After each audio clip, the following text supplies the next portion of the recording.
Alors, bonjour à vous tous. Bienvenue dans cette conférence organisée par les éditions Nathan et le portail Lea.fr. Nous avons le plaisir de recevoir en cette fin d'après-midi Didier Roger et Pierre-Yves Oudéier. Pour l'instant, les participants continuent d'entrer, donc nous allons attendre encore un tout petit peu avant de webconférence pour qu'il y ait tous le temps de vérifier la qualité du son, la qualité de l'image, que vous puissiez être toutes oui. Alors, pour celles et ceux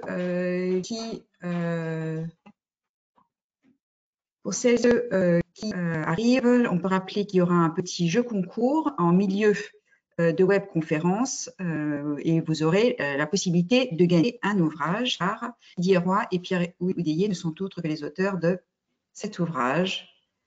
C'est pas moi, c'est l'IA.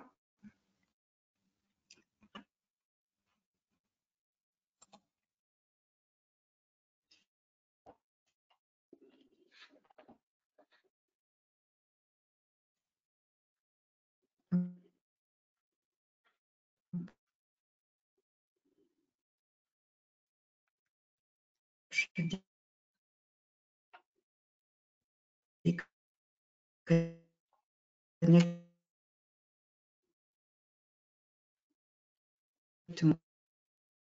ça fait bug. Donc voilà, on remontre cette couverture d'ouvrage. Les participants continuent d'arriver. On est là à plus de 270 personnes présentes. Je vous propose qu'on attende encore une petite minute et puis ensuite on va démarrer. Alors, je vous propose de démarrer cette conférence et on peut demander à Didier Roy et à Pierre-Yves Oudéier de se présenter. Didier Roy, je vous donne la parole. Alors bonjour, moi je suis Didier, donc, on vous écoute. Didier Roy. Ah pardon. Bonjour, donc je suis Didier Roy, chercheur associé. Pardon? Oui? Bonjour, je suis Didier Roy, chercheur associé à l'équipe Flowers d'INRIA et au centre LEARN de l'EPFL à Lausanne. Avant ça, j'ai été longtemps prof de maths en collège et mon champ d'activité c'est l'IA et l'éducation. Pierre-Yves Oudéier. Oui, bonjour à tout le monde. Donc, je m'appelle Pierre-Yves Oudéier, je suis directeur de recherche à INRIA. INRIA, c'est un grand institut de recherche public, un peu comme le CNRS, mais dans le domaine des sciences du numérique. Et je dirige une équipe qui est à l'interface entre l'intelligence artificielle et les sciences cognitives.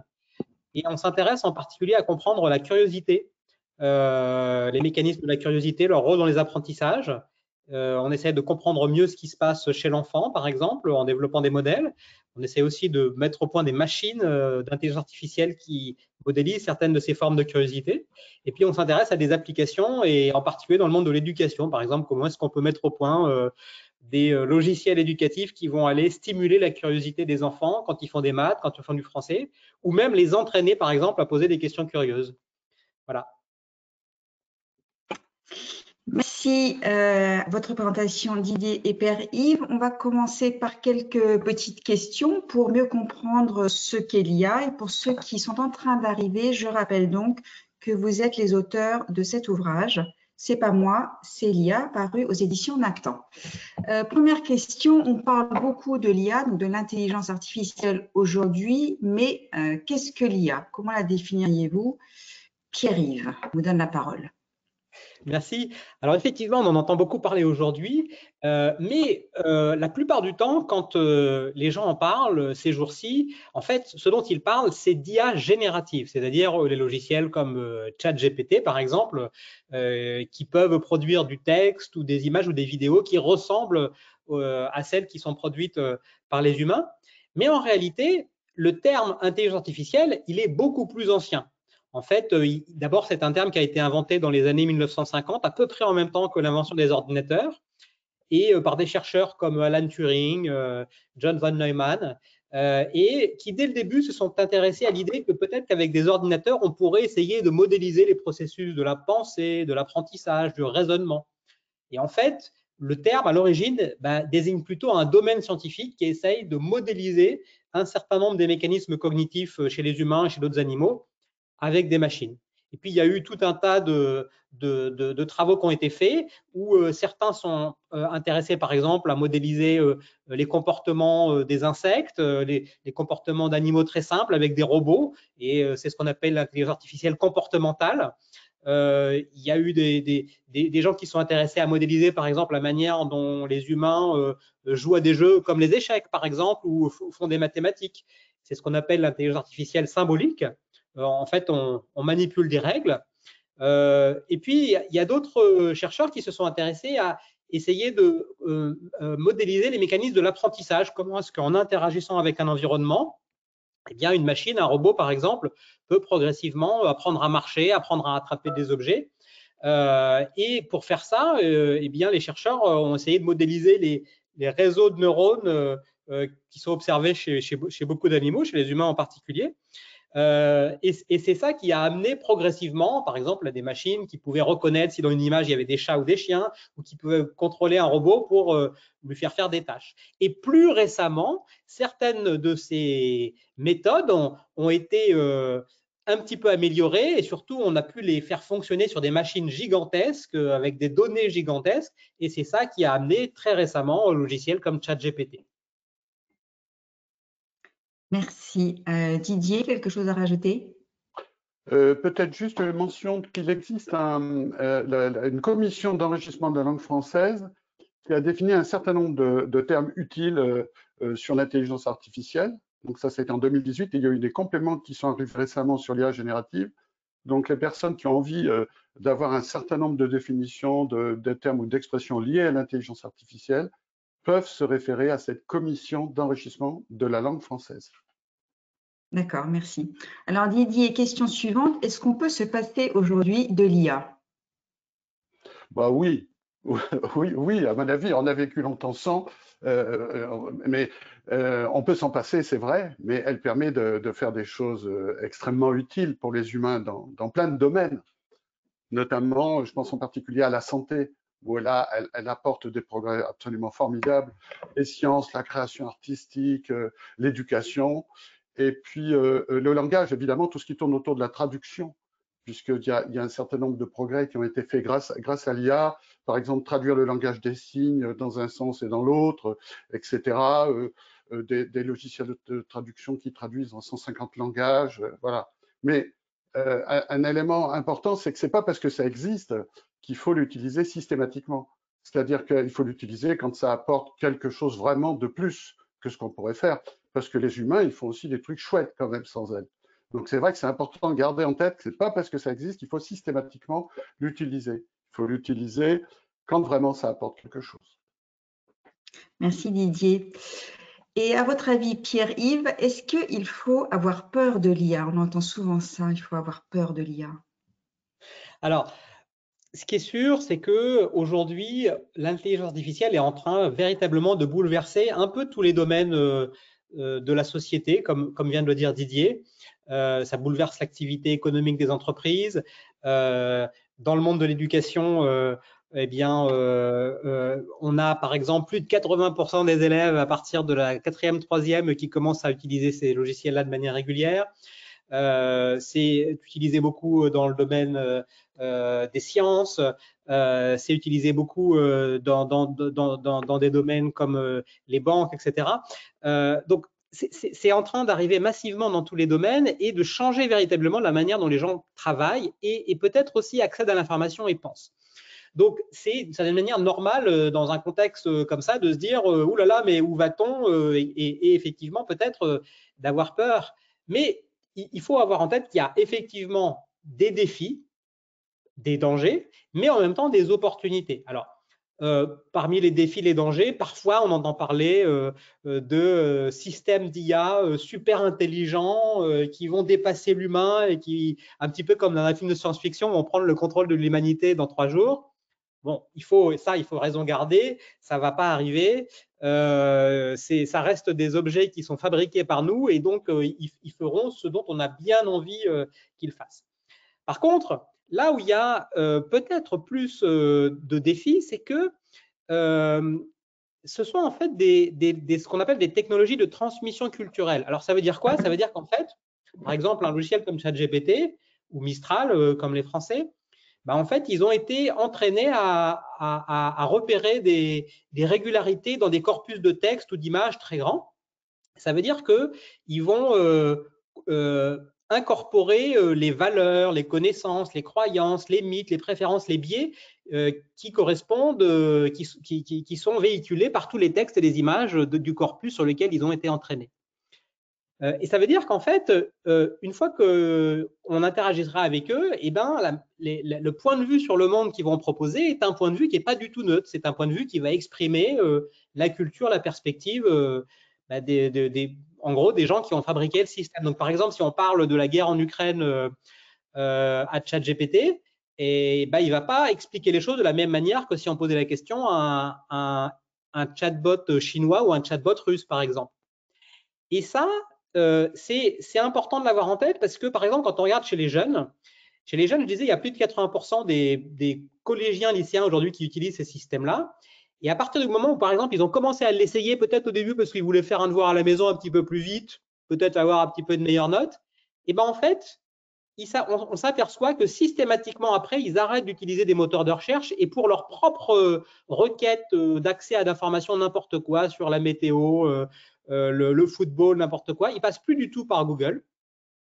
Ils vont directement demander à ChatGPT. Ça veut dire qu'en fait, ces logiciels deviennent des interfaces d'accès à l'information et donc à la connaissance absolument essentielles pour les populations les plus jeunes. Et puis même pour les personnes qui ne veulent pas les utiliser, ben en fait, Internet se retrouve aujourd'hui rempli de textes et d'images qui ont été produites par ces logiciels-là et donc qui vont exprimer la perspective culturelle des entreprises qui les ont fabriqués.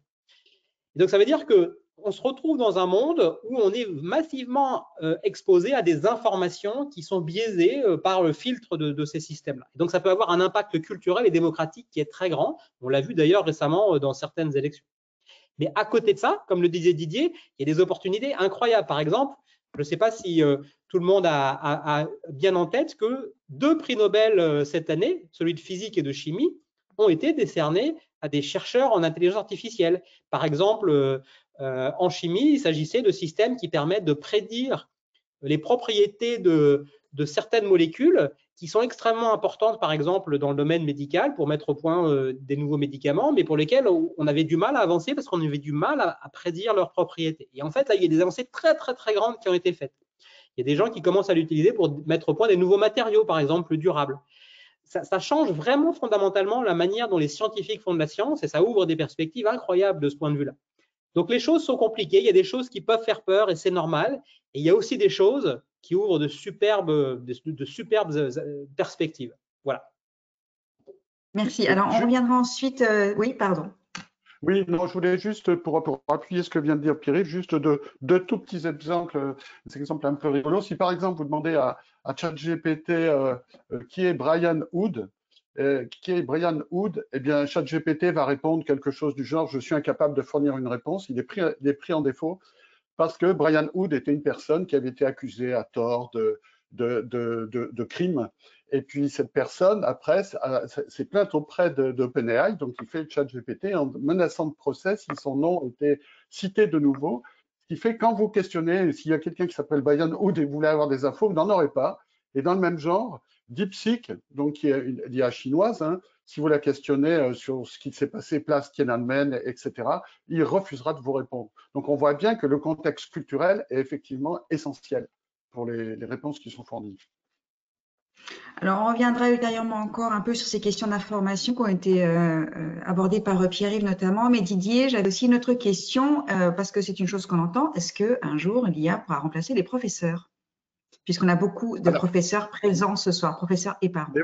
Oui. Puis c'est une question qui revient assez régulièrement dans les conférences, dans les discussions. Alors, ma réponse, en ce qui me concerne, d'autant que j'ai été prof, pour moi, la réponse est non. Parce que c'est vrai, ça serait pratique et ça permettrait d'économiser de l'argent. Je pense qu'il y en a qui doivent y penser, mais ça marche pas comme ça. Les profs sont indispensables, ils ont un rôle essentiel auprès des élèves que seul un humain peut apporter. Un rôle qui nécessite la compréhension des émotions, des capacités sociales, être capable d'avoir des relations sociales, etc. Donc, ça ne veut pas dire, par contre, que ce n'est pas utile, mais on en reparlera après à propos de l'école. Hein. Mais en tout cas, ma réponse en ce qui me concerne, c'est non, ça ne peut pas remplacer les profs. Un prof fait beaucoup plus de choses que ça. Merci. Alors Pierre-Yves, vous abordiez précédemment la question de l'information. Alors comment peut-on faire confiance aux informations qui sont délivrées par l'intelligence artificielle?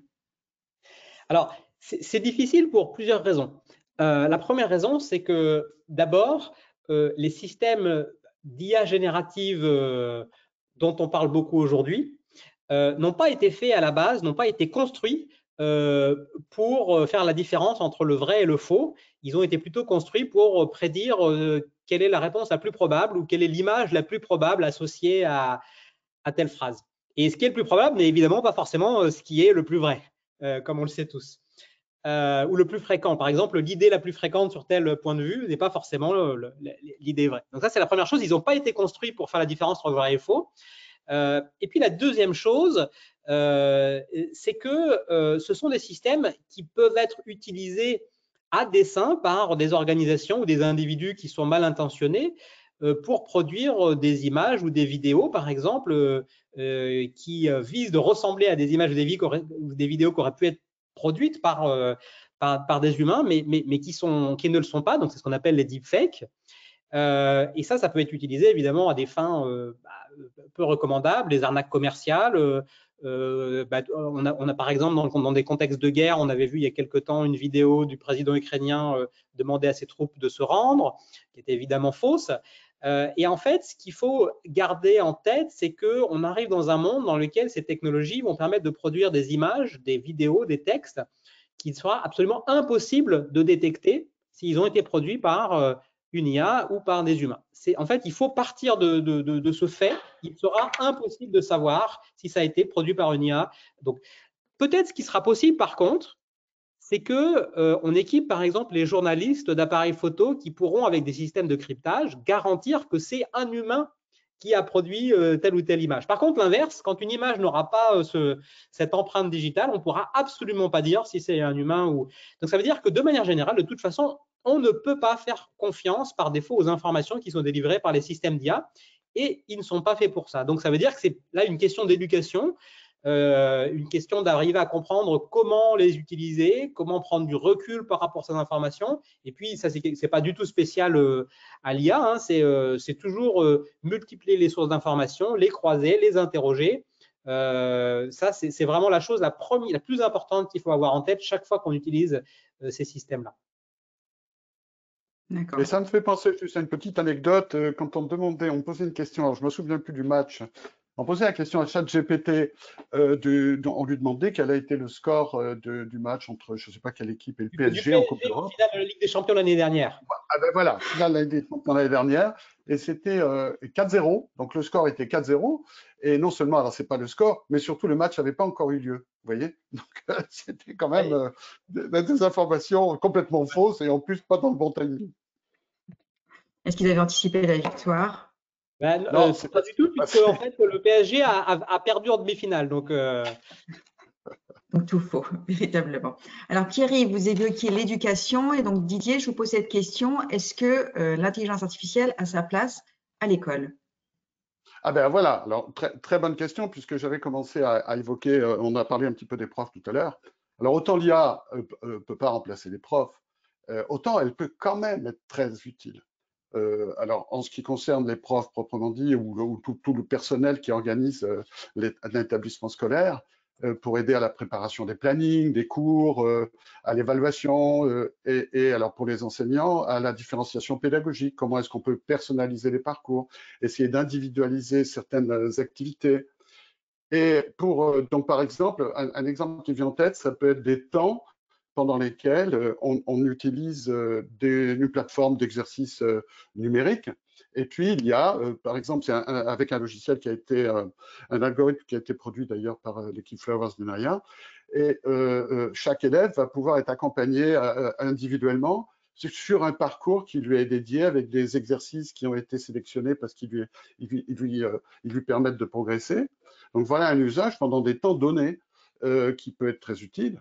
Et du côté des élèves, alors c'est encore du côté des élèves, c'est encore un petit peu délicat parce qu'on ne sait pas trop dans quel cadre ils peuvent l'utiliser. À l'école, pour le moment, c'est très compliqué, mais à la maison, imaginons qu'il y en ait qui aient l'habitude de l'utiliser. La plus mauvaise des idées, c'est de faire le travail à l'IA au lieu de le faire soi-même. Ça, on en a beaucoup parlé. On en parle aussi dans le bouquin. Hein. On cite des exemples, notamment une étude en particulier qui montre que ceux qui utilisent l'IA pour produire complètement un travail ont des moins bons résultats que ceux qui le font par eux-mêmes. Donc ça, il faut quand même que tout le monde le sache, que les élèves le sachent. C'est pas un bon usage, ça permet pas non seulement de progresser puisqu'on fait faire le boulot à quelqu'un d'autre, mais en plus ça garantit pas du tout d'avoir des bonnes notes. Bien au contraire, c'est plutôt l'inverse. Hein.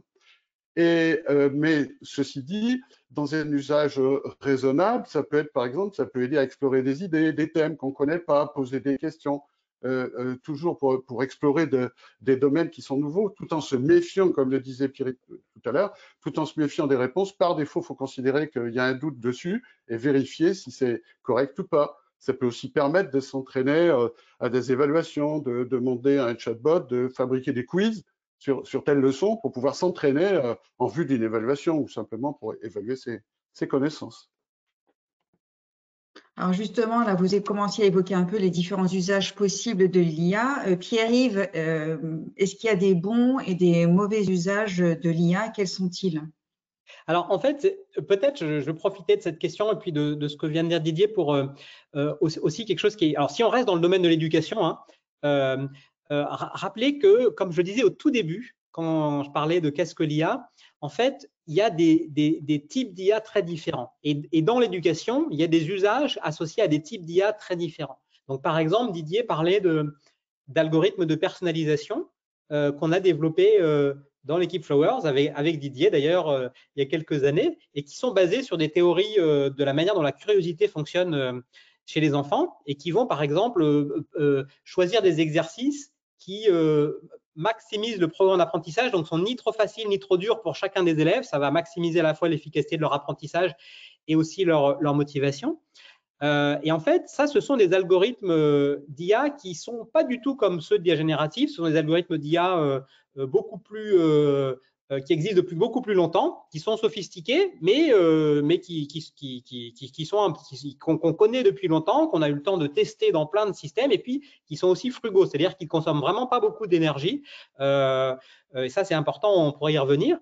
Et ça, c'est des systèmes qu'on a testés, par exemple, dans des classes, par exemple en région Nouvelle-Aquitaine, il y a pendant plusieurs années, pour vraiment voir l'impact de cette personnalisation sur des populations d'élèves variées, et on avait eu effectivement des résultats très positifs qui montraient expérimentalement que ça aidait une diversité d'élèves à mieux apprendre, et qui sont aussi aujourd'hui des logiciels, des méthodes qui sont utilisées dans des logiciels qui sont plus largement disséminés. Par exemple, on collabore avec l'entreprise Evidence B, qui a développé, par exemple, pour l'école primaire, le logiciel Adaptive Math, ou par exemple, pour le lycée, le logiciel Mia Seconde, dont certains ont peut-être entendu parler, et en fait, qui vraiment utilise l'algorithme et les méthodes qu'on a développées dans notre équipe. Mais ça, ce sont des méthodes d'IA qui sont vraiment très différentes des méthodes, effectivement, des techniques d'IA générative. Alors maintenant, si on revient à l'IA générative, effectivement, comme le disait Didier, aujourd'hui, il y a…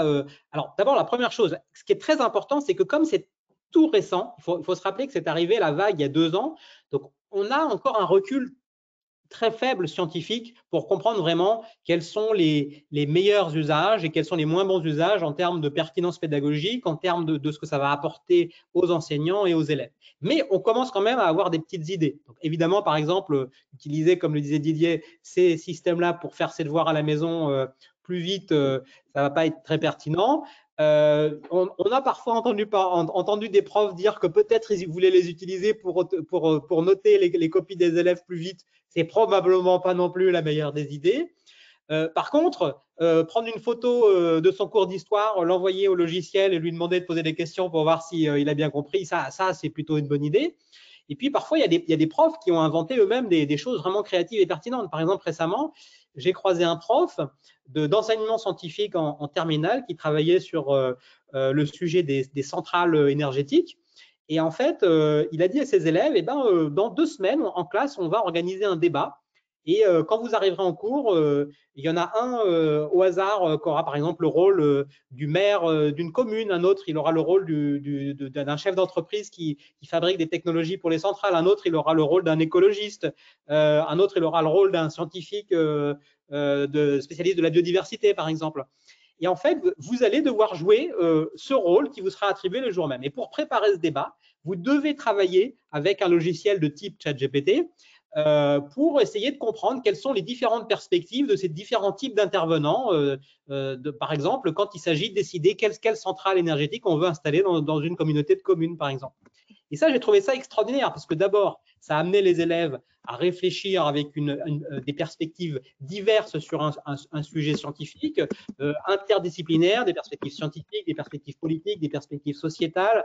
Et puis par ailleurs, ça les a amenés à utiliser ces logiciels d'IA génératifs de manière à expérimenter et à apprendre à l'utiliser de manière pertinente. C'est-à-dire, toujours quand on leur pose une question, leur dire la question, elle est posée par qui, elle s'adresse à qui, quand on essaie d'y répondre, on joue quel rôle, on veut quel type de réponse. Et ça, c'est vraiment une manière extraordinaire d'apprendre à la fois, dans ce cas-là, sur les centrales électriques ou énergétiques d'un autre type, et sur l'utilisation de ces systèmes-là.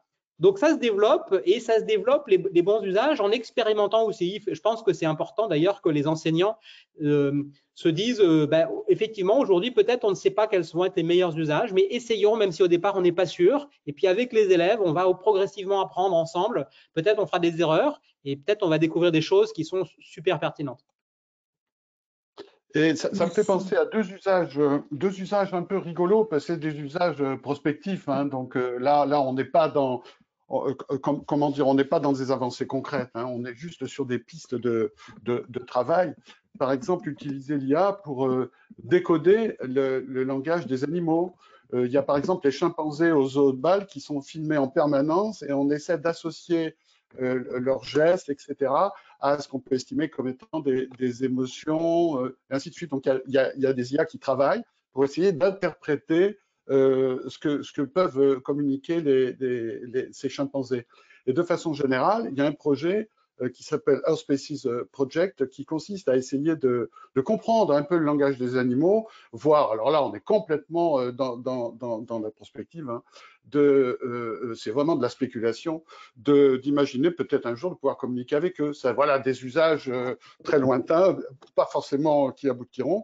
Et il y en a un deuxième, toujours le même ordre d'idée, c'est utiliser l'IA pour essayer d'interpréter les flux sanguins, donc pour entraîner une IA à reconnaître ce qui se passe dans le cerveau humain quand on pense à des choses, quand on voit des images, et d'analyser les flux sanguins pour essayer un jour d'avoir l'espoir de pouvoir lire un petit peu ce qui se passe dans les pensées. Voilà, c'est des usages vraiment très spéculatifs. Merci Didier. Pierre-Yves, question suivante. Est-ce que vous pouvez expliquer quels sont les enjeux sur la protection des données et des informations personnelles quand on utilise l'IA? Effectivement, c'est un sujet important. Aujourd'hui, d'abord, malheureusement, il y a beaucoup de logiciels d'intelligence artificielle qui ont été fabriqués, entraînés à partir de corpus de données pour lesquels les gens qui ont produit ces textes, ces images, n'ont pas donné leur autorisation pour ce que les entreprises puissent les utiliser pour entraîner ces modèles. Et donc, il y a beaucoup aujourd'hui d'enjeux autour de cette question-là. Par exemple, même quand on parle de modèles ouverts, c'est-à-dire qu'on peut télécharger et installer sur son propre ordinateur, c'est très rare que les données qui ont été utilisées pour entraîner ces modèles soient aussi partagées. Donc, en fait, il n'y a pas vraiment beaucoup de modèles ouverts, c'est très, très rare encore. Et puis, par ailleurs, une fois que ces modèles ont été entraînés, puis qu'un utilisateur va interagir avec eux sur une interface d'un navigateur web, par exemple, il faut toujours avoir en tête que toutes les données de la conversation, elles atterrissent sur les ordinateurs de l'entreprise qui héberge ce logiciel d'intelligence artificielle. et dans la plupart des cas, elles en font ce qu'elles veulent. Donc, ça veut dire que toutes les informations potentiellement privées qui sont transmises, elles peuvent être utilisées par ces entreprises de manière légale ou illégale. Mais comme beaucoup d'entre elles sont dans des pays différents de la France, de toute façon, la loi n'est pas la même. Et donc ça, c'est vraiment un enjeu. Donc, ça veut dire, par exemple, que quand on fait des expérimentations, des usages avec des élèves, il faut dès le début les avertir que toutes les informations qu'ils donnent, eh bien, a priori, il faut considérer qu'elles seront publiques. C'est ça par défaut qu'il faut imaginer. Donc, ça pose évidemment des gros enjeux de protection de la vie privée et c'est la raison pour laquelle, par exemple, la Commission européenne aujourd'hui travaille de manière assez dynamique pour mettre au point tout un tas d'outils législatifs, de lois, pour effectivement protéger les utilisateurs, protéger aussi les gens qui produisent les textes, les artistes, mais plus généralement les gens qui écrivent de tout un tas de types de textes. Il y a une bonne dynamique en Europe, mais malheureusement, il faut garder en tête que la plupart de ces logiciels sont plutôt faits aux États-Unis ou en Chine, où la loi est extrêmement différente. Donc, les difficultés sont grandes, les enjeux sont grands, il y a encore beaucoup de travail à faire. Merci Pierre-Yves. Pardon. Pour le cas de la France, pour l'éducation nationale, normalement, il va y avoir des directives qui vont cadrer un petit peu tout ça, parce que c'est vrai que c'est un questionnement qui revient souvent parmi les chefs d'établissement et les enseignants. Qu'est-ce que je peux faire vraiment? Est-ce que je peux faire ceci ou cela? Il y a beaucoup de questions autour de ça. Et donc, normalement, le gouvernement français va produire, ou des instances en tout cas de l'éducation, vont produire des documents de cadrage pour savoir ce qu'on peut faire et ce qu'on ne peut pas faire.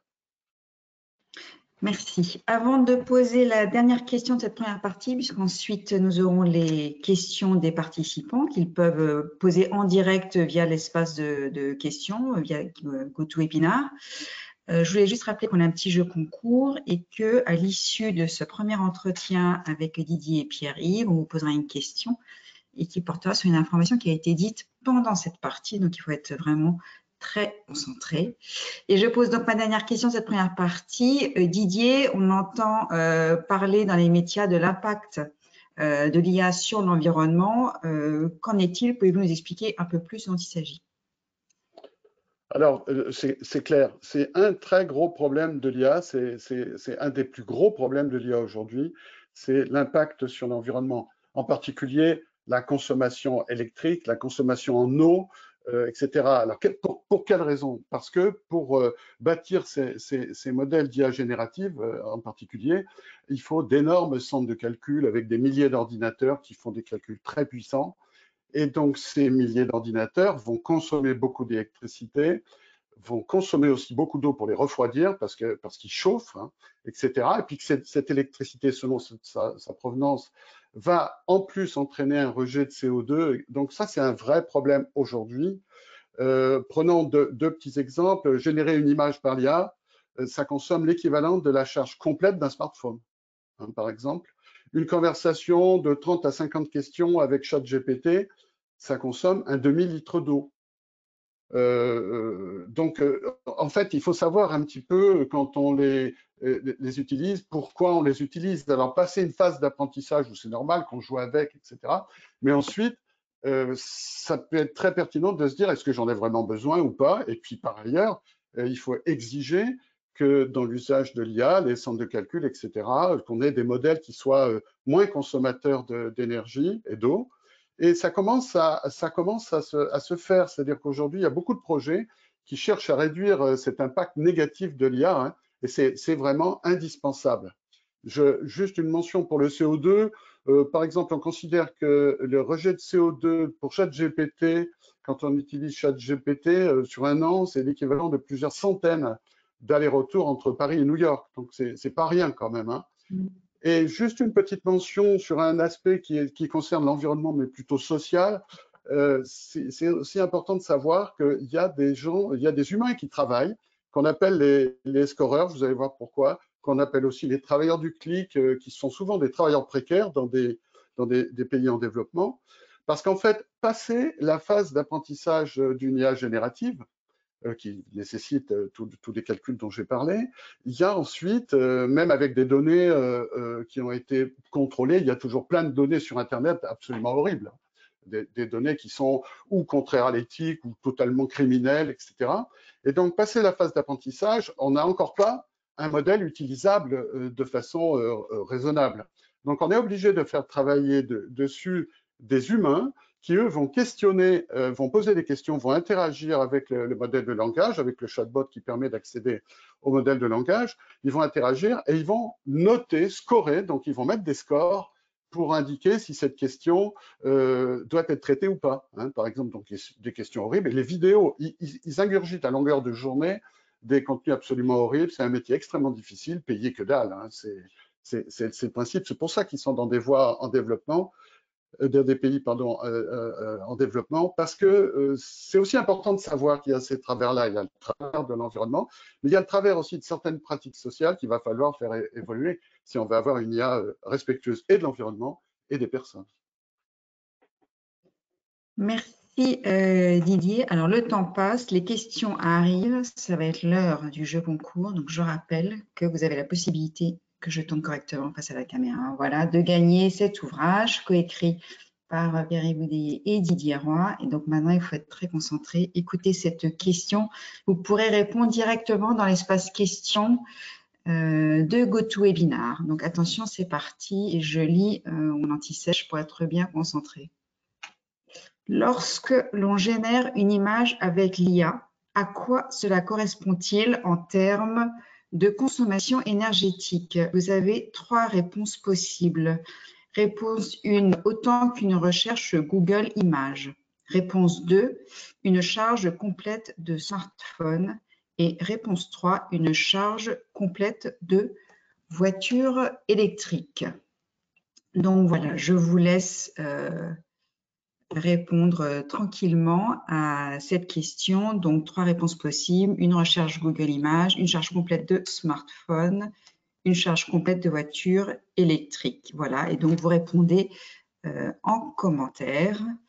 Il faut cliquer sur l'image, me dit-on, pour que vous puissiez répondre en commentaire. Et donc, on va pouvoir passer à la suite de cette intervention. Où est-ce qu'on attend un tout petit peu? Est-ce que c'est un sondage qui a été lancé? On va vous laisser le temps de répondre. Donc, je ne dévoile pas les réponses, mais elles arrivent assez rapidement. Vous êtes déjà 68% à avoir voté, donc on vous laisse encore quelques secondes et puis ensuite on va couper et on vous redonnera la réponse rapidement.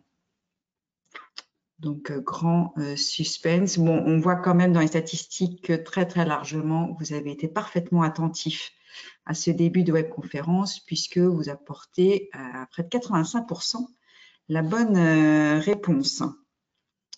Donc, je vous propose peut-être, on va clore voilà, le questionnaire. Donc, bravo. Du coup, le questionnaire est clos. Donc, je vais me permettre de donner la réponse, mais je crois que c'est plus de 85% qui a répondu correctement et c'était donc une charge complète de smartphone. Et donc, on va avoir des personnes qui ont répondu, qui seront tirées au sort et qui recevront cet exemplaire. On reprendra contact avec vous par mail. Donc, il est temps maintenant de vous poser à Didier et à Pierre-Yves les questions qui sont tombées pendant cette première partie. Est-ce que vous pouvez nous expliquer comment sont entraînées les IA et est-ce que nous, donc personnes lambda, nous pouvons entraîner une IA? Alors, je voudrais bien répondre à la question, à ces deux questions.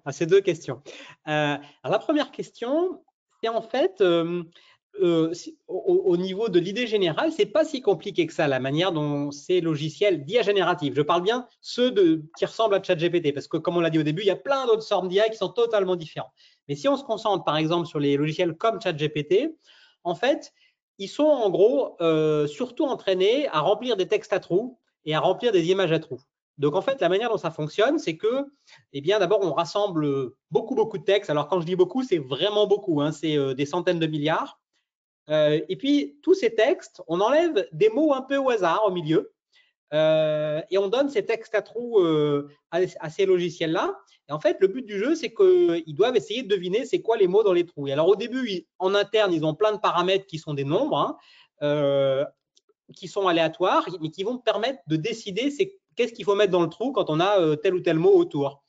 Donc, au début, eh bien, ils font que des erreurs, ils ont tout faux. Mais ce qui est intéressant, c'est que comme on avait les textes en entier au départ, on sait quelle est la bonne réponse. Et donc, chaque fois qu'ils font une erreur, on peut leur dire voilà quelle était la bonne réponse. Ils peuvent mesurer leur erreur.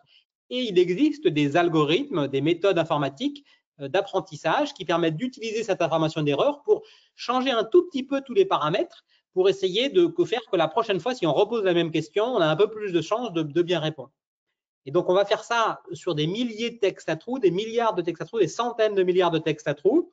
Et puis, en fait, la chose qui est un petit peu magique, c'est que même si on n'entraîne qu'à remplir des textes à trous, eh bien, à partir du moment où on a entraîné sur beaucoup de textes des logiciels avec pas des millions, pas des centaines de millions, mais des centaines de milliards de paramètres, donc des nombres qu'on règle à l'intérieur, eh bien, de manière un peu surprenante, au bout d'un moment, apparaissent des capacités, comme par exemple la capacité à répondre à des questions si on leur pose, de faire des tâches comme par exemple résumer un texte, le traduire dans une autre langue, résoudre un problème de mathématiques, proposer des idées sur un problème créatif. Et en fait, ces logiciels n'ont pas été entraînés au départ pour faire ces différentes tâches. C'est quelque chose qui est un peu émergent et il faut dire d'un point de vue scientifique qu'on ne comprend pas très bien. On comprend tout le mécanisme qui arrive là, mais pourquoi et comment exactement ça arrive là, il faut dire que la communauté scientifique n'est pas encore vraiment sûre de comprendre comment ça se passe. Alors, j'ai dit tout à l'heure, c'est uniquement remplir des textes à trous. C'était un tout petit peu rapide parce qu'il y a une deuxième phase dont Didier a parlé un tout petit peu tout à l'heure, c'est qu'une fois qu'on les a entraînés à remplir les textes à trous, eh bien, parfois, ils continuent à dire des trucs, parfois, par exemple, un peu choquants. Et donc, on va utiliser une méthode qu'on appelle l'alignement. Et c'est là qu'on va utiliser les scoreurs, donc souvent des personnes dans des pays où les gens sont mal payés, pour lesquels, en fait, on va avoir préparé des bases de données de plein d'instructions qu'on aura données au modèle de langage. On va les faire générer la réponse et puis on va demander aux humains, aux scoreurs de les noter. Et là, c'est pareil. Quand il y aura une bonne note, eh bien, il y a un algorithme qui va renforcer ces réponses. Et puis, quand il y aura une mauvaise note, il y a une méthode qui va essayer de faire que la probabilité de refaire la même méthode va diminuer prochainement. Et ça, c'est ce qu'on appelle le mot technique que vous pouvez voir parfois dans les médias, c'est l'apprentissage par renforcement, ou en anglais, reinforcement learning from human feedback parce que c'est des humains qui donnent le feedback. Mais en gros, c'est ça. Donc, ce n'est pas non plus extrêmement compliqué, la méthode globale. Et ensuite, à la question, est-ce qu'on peut entraîner soi-même des modèles d'IA de ce type-là chez soi? Et ben, en fait, oui, tout à fait. En particulier grâce à la communauté open source. La communauté open source, c'est toute une communauté d'ingénieurs, de développeurs, de chercheurs qui ont développé des outils logiciels qui permettent de reproduire sur son propre ordinateur toutes les étapes dont je viens de parler. Et donc, ça veut dire que ça permet de construire déjà le logiciel au départ avec tous ces paramètres au hasard.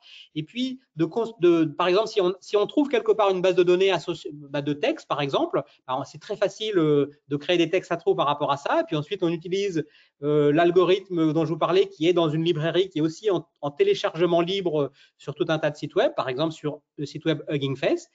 Et donc, on peut le faire. Alors, sur son ordinateur, on ne va pas pouvoir entraîner un gros modèle parce qu'on a un petit ordinateur en général. Mais sur le fond, c'est vraiment la même chose qu'on fait. Donc, c'est possible. Merci Pierre-Yves. Question suivante. Comment être sûr que les prédictions des élèves sont bien les leurs? Et ça, c'est vrai que c'est une question qu'on entend très régulièrement. Alors, là c'est une question doublement intéressante parce que effectivement, bon, il y a plusieurs réponses qu'on peut trouver qui vont se placer sur différents points de vue. Par exemple, on peut tout bêtement regarder le style de ce qui a été produit par l'élève, etc. Il y avait un enseignant qui disait, ça m'avait fait rire, qui disait, ouais, mais s'il n'y a pas de faute, par exemple, il n'y a pas de faute d'orthographe ou de grammaire, ça veut dire que ça a été fait par l'IA. C'est trop. Mais ceci dit, les élèves peuvent parfaitement demander, c'est ce qu'ils font, demander à ce qu'il y ait quelques fautes pour que ça fasse plus naturel. Alors après, c'est pas toujours facile. Pour le moment, c'est encore assez facile parce que quand on connaît ses élèves, on sait très bien qu'un élève va pas écrire comme ça, va peut-être. Il y a des questions aussi une capacité à parler des émotions, parler des choses qui font que l'IA. Faut pas oublier que l'IA n'a pas de corps, donc elle n'a pas de contexte. Elle a pas, il lui manque des choses pour comprendre le monde extérieur, évidemment. Elle peut parler de chaises, etc., mais elle s'est jamais assise sur une chaise, donc elle ne sait pas quelle sensation ça peut faire. Donc ça aussi, on peut l'utiliser pour décoder. Il y a aussi une autre astuce que j'avais vue, que j'ai trouvé qui est assez intéressante. C'était quelqu'un qui disait j'ai un doute sur un travail qui a été fait par un étudiant. Et alors, ce que j'ai fait, j'ai pris ce travail-là et puis j'ai demandé à l'IA de l'améliorer. Et en réalité, l'IA a très peu amélioré le texte. Et donc, le fait qu'elle n'ait pas beaucoup amélioré, ça peut être aussi un indice qu'il était déjà pas mal et peut-être produit par une IA. Comment être sûr à 100%? C'est difficile. Il y a des logiciels qui servent à les détecter, mais qui ne sont pas fiables à 100%. Mais voilà des petites idées. Mais il y a le feeling, hein, quand même. Quand on connaît ses élèves, si on les connaît bien, ça donne des facilités pour comprendre. Voilà.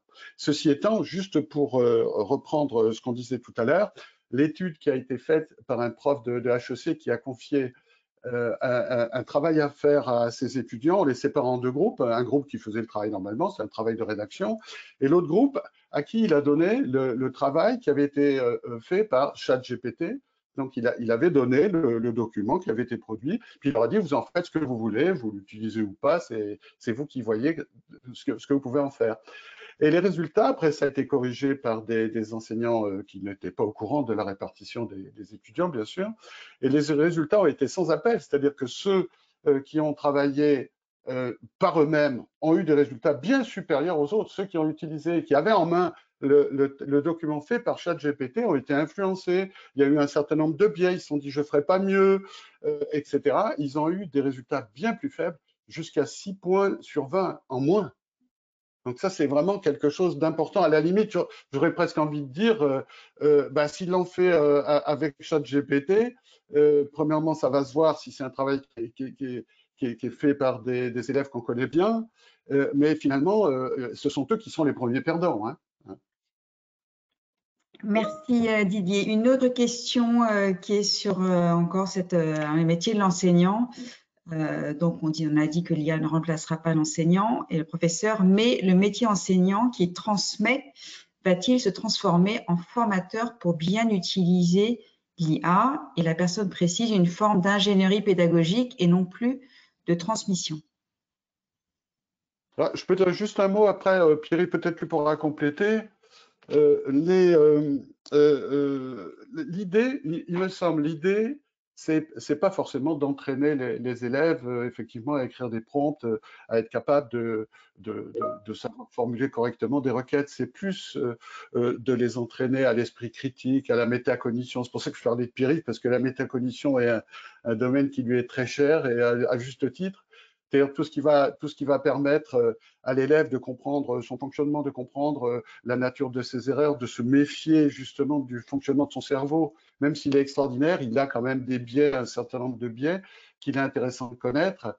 Et voilà un travail très utile que peut faire l'enseignant avec les élèves pour les initier justement à évaluer les résultats fournis par l'IA. Et puis après, il y a un certain nombre de choses qu'on peut faire à travers ce qu'on appelle la pensée computationnelle, etc. Leur apprendre le fonctionnement d'algorithmes, leur apprendre ce dont on a parlé, comment ça fonctionne. C'est-à-dire que cette illusion de personnalité chez ChatGPT, par exemple, il ne faut pas tomber dans le piège. C'est une machine à discuter, c'est une machine à causer qui est faite pour entretenir la conversation, qui est très polie, mais ce n'est pas une personnalité, ce n'est pas une personne avec qui on est en train de parler. Ce genre de choses peuvent être très, très pertinents. Oui, et tout à fait. Pour compléter, en fait, par exemple, par rapport à la question de l'esprit critique, la métacognition, on a fait l'année dernière une première série d'expériences dans des collèges pour comprendre la manière dont les élèves de 4e, 3e pouvaient utiliser ou mal utiliser ce type de logiciel dans des activités de type devoir à la maison, des petits exercices de sciences, par exemple. Et puis, on leur donnait un petit exercice, comprendre par exemple pourquoi quand on met un crayon dans un verre d'eau, l'image du crayon, elle est déviée. Et en fait, ils devaient essayer de comprendre le phénomène. Et puis, on leur suggérait des questions à poser à ChatGPT, et certaines qui étaient volontairement bien formulées, d'autres volontairement mal formulées, où il manquait du contexte. Et en fait, on s'est aperçu que eh bien, la plupart des élèves n'arrivaient pas à faire la différence entre une bonne et une mauvaise question. Ils n'arrivent pas à comprendre, par exemple, l'importance du contexte. Et en fait, par exemple, quand on leur donnait accès à ChatGPT, eh bien, encore une fois, c'est un peu comme les résultats pour les élèves d'HEC tout à l'heure. Là, c'est les élèves de collège. Au final, c'était des exercices de sciences pas très compliqués. Et la moyenne sur la population d'élèves qu'on a expérimenté, ils ont eu 10 sur 20, tout en ayant accès à ChatGPT et en pouvant poser autant de questions qu'ils voulaient. Et on s'est aperçu, en fait, ce n'était pas pareil exactement chez tous les élèves. On avait mesuré un petit peu des éléments de métacognition, donc la capacité des élèves à s'auto-évaluer, à être capable de savoir quand ils savent et qu'ils ne savent pas, de comprendre quand ils comprennent ou ils ne comprennent pas. Et on s'est aperçu que les élèves qui avaient une métacognition un petit peu plus développée réussissaient beaucoup mieux que les autres élèves à utiliser ces outils-là. Et donc, la première leçon, c'est qu'au final, quelle est la priorité? C'est surtout de développer les capacités métacognitives des élèves, leur capacité à poser des bonnes questions. Et ce qui est intéressant, c'est que ça, ce n'est pas du tout un sujet qui est spécifique à l'intelligence artificielle. Ça fait finalement assez longtemps qu'on sait que ce sont des sujets importants, des entraînements qui sont transverses aux disciplines et qui peuvent bénéficier à toutes les disciplines, et pour lesquels, néanmoins, dans le système éducatif tel qu'il existe, il n'y a pas véritablement d'éducation à l'esprit critique, à la curiosité, à la métacognition. Et donc, en fait, d'une certaine manière, c'est un petit peu un bien pour un mal. Les défis qui sont aujourd'hui par l'IA, ils nous permettent de remettre le doigt sur un enjeu éducatif fondamental qui est beaucoup plus général et pas du tout spécifique à l'IA, et où là, les enseignants ont un rôle éminent. Alors, merci. Oui. Pardon. Pour l'esprit critique, c'est vrai qu'il y a des dispositifs en place comme le Clémy, etc., qui font un super boulot. Mais c'est vrai que pour la métacognition, c'est pas quelque chose dont on parle beaucoup. Et moi qui étais prof 30 ans, la première fois où on a parlé de ces choses-là dans l'équipe de recherche, je me suis dit, mais c'est vrai que j'étais prof de maths, c'est vrai que les élèves qui posent des questions, un élève qui n'a pas compris quelque chose, et qui veut poser une question parce qu'il veut comprendre, donc et finalement, c'est difficile de poser une question quand on ne comprend pas un domaine, quand on ne comprend pas quelque chose. Et c'est un point sur lequel, moi, il m'a posé question, quand on est prof, il y a plein de choses qu'on sait faire. Mais finalement, aider les élèves à poser les bonnes questions, c'est vrai que c'est quelque chose qui n'est pas forcément naturel et pourtant qui est ô combien important. Donc là, voilà une occasion, s'il y a les discussions qu'on a ensemble aujourd'hui, c'est aussi un moment privilégié pour se poser certaines questions en plus, pour améliorer encore ce qu'on fait et pour s'interroger sur ces pratiques. C'est vachement intéressant. Alors, deux questions et ensuite il sera temps de conclure. La première, on sent qu'il y a beaucoup d'interrogations par rapport à la capacité de l'IA de générer des textes et productions à la place des élèves. Et donc, plusieurs fois, dans des termes similaires, la question revient si c'est un texte qui a été produit par l'IA et qu'on demande à l'IA si c'est elle qui l'a écrit, ce texte, est-ce qu'elle répondra honnêtement? C'est difficile. Ou si c'est un texte d'un élève, qu'on met d'un élève. Vas-y, Pierre-Yves. Oui, non, l'IA répondra quelque chose, mais encore une fois, pas avec la même notion de honnêtement que celle que nous avons quand nous utilisons ce mot-là. Donc, en pratique, voilà, il faut juste partir de l'hypothèse qu'on ne peut pas savoir quand on a un texte devant soi s'il a été produit par un élève tout seul, par l'IA toute seule, sans aucun travail de l'élève, ou par une équipe dans lequel l'élève aura utilisé de manière intelligente et constructive le système. C'est très compliqué de le savoir, ça. Donc en fait, ce que ça veut dire, c'est qu'il faut plutôt essayer de fabriquer des activités pédagogiques où finalement, quand il y a une utilisation de ce type de logiciel qui est faite par les élèves, elle fait partie de l'activité pédagogique et l'élève n'a aucun avantage à essayer de le cacher. Ça fait partie du dispositif d'apprentissage. Oui, et dans la même ligne, il y a des enseignants, par exemple, il y a des établissements qui disposent de chartes de l'intelligence artificielle. Il y a des enseignants qui établissent un rapport particulier avec leurs élèves en leur disant, écoutez, soyez honnêtes, dites-moi quand vous avez utilisé de l'IA ou pas. Et je crois que ça aussi, c'est une voie intéressante.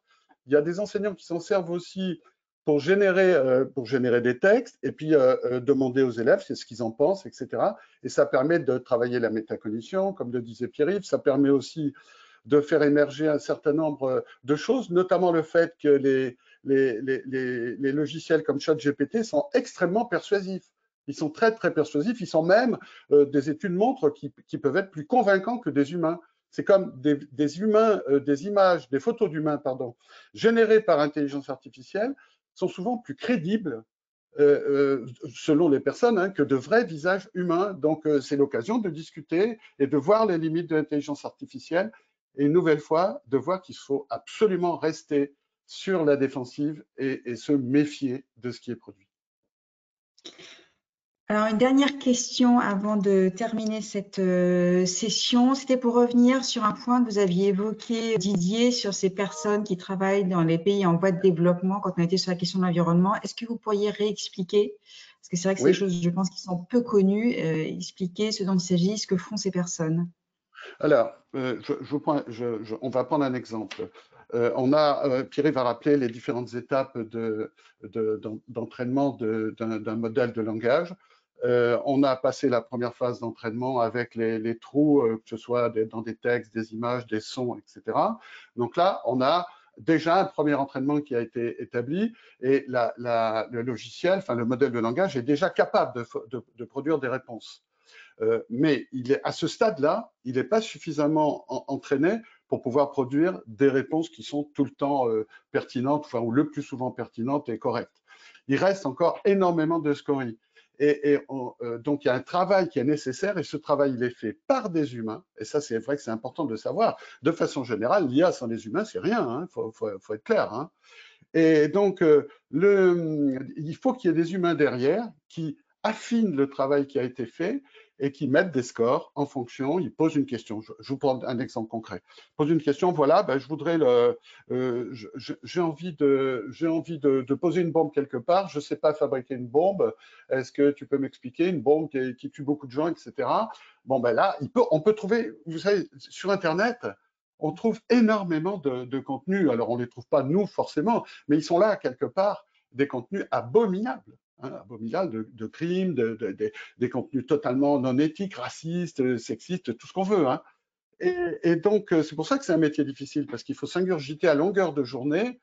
C'est un peu comme vous savez, ces cellules de la gendarmerie ou de la police qui regardent des vidéos de pédopornographie. C'est horrible comme métier. C'est très, très difficile à supporter. Et donc, ces gens-là, ils vont questionner, ils vont poser des questions qui peuvent être piégeantes pour l'IA, qui peuvent générer justement des contenus interdits, etc., ou inappropriés. Et ils vont mettre un score jusqu'à 0, en disant s'ils mettent 0, ça veut dire que cette question ne devra jamais plus être traitée par l'IA. Elle refusera de répondre, elle dira que c'est contraire à l'éthique, etc. Et donc, on considère que s'il n'y avait pas ce travail, on ne pourrait pas les utiliser. On ne pourrait pas utiliser ces modèles. Ils ne seraient pas assez performants, ils généreraient beaucoup trop d'erreurs et beaucoup trop de choses non éthiques. Donc, et ce travail, il est fait parce que il est fait, mais c'est pas quelques travailleurs. C'est des entreprises, il y en a des milliers, et qui elles-mêmes emploient des milliers de personnes. Et ces personnes, comme je le disais, qui sont dans des pays en développement, parce que ça coûte beaucoup moins cher, donc il y a des milliards d'un côté, c'est un énorme business, mais de l'autre côté, il y a ces gens, c'est quelques euros hein, qui sont. Et c'est important de le savoir parce qu'il faut aussi qu'on aille vers une IA plus éthique. Donc, nous, on milite particulièrement pour une IA open source, hein, pour qu'on puisse savoir comment tout ça est entraîné et aussi qu'on puisse donner accès aux données d'entraînement. Et puis aussi pour que cette IA profite à tous et qu'elle soit vertueuse. Hein. Donc, il y a des législations qui se mettent en place, il va falloir prendre ça en compte. Merci Didier. Donc, une IA, je retiens, éthique et vertueuse. Je trouve que c'est un bon mot de la conclusion. Est-ce que Pierre-Yves, en une phrase, vous voulez conclure de façon aussi optimiste?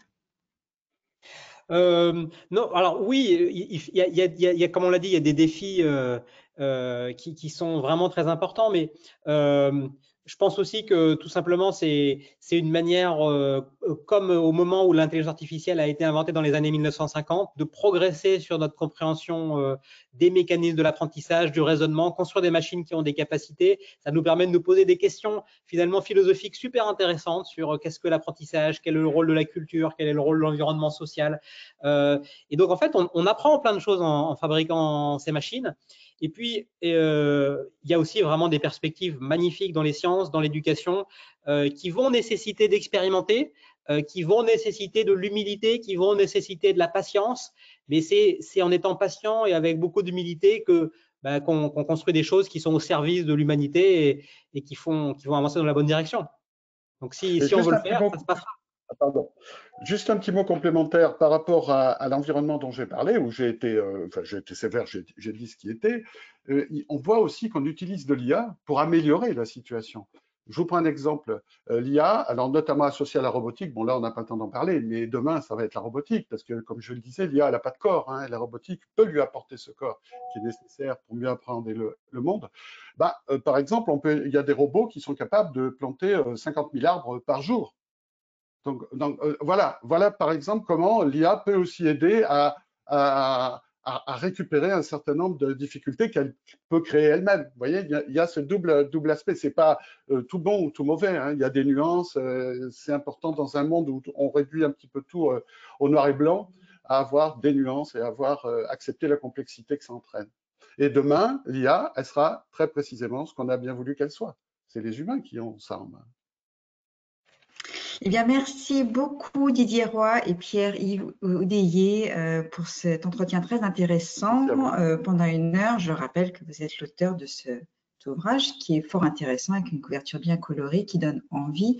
Je rappelle à tous ceux qui ont participé, notamment à ceux qui sont arrivés peut-être un peu en retard, que un replay de cette webconférence va être mis en ligne et qu'à partir du moment où vous êtes inscrit à cette webconférence, vous recevrez automatiquement dans votre boîte mail, dans les jours à venir, une notification vous disant que le replay est disponible.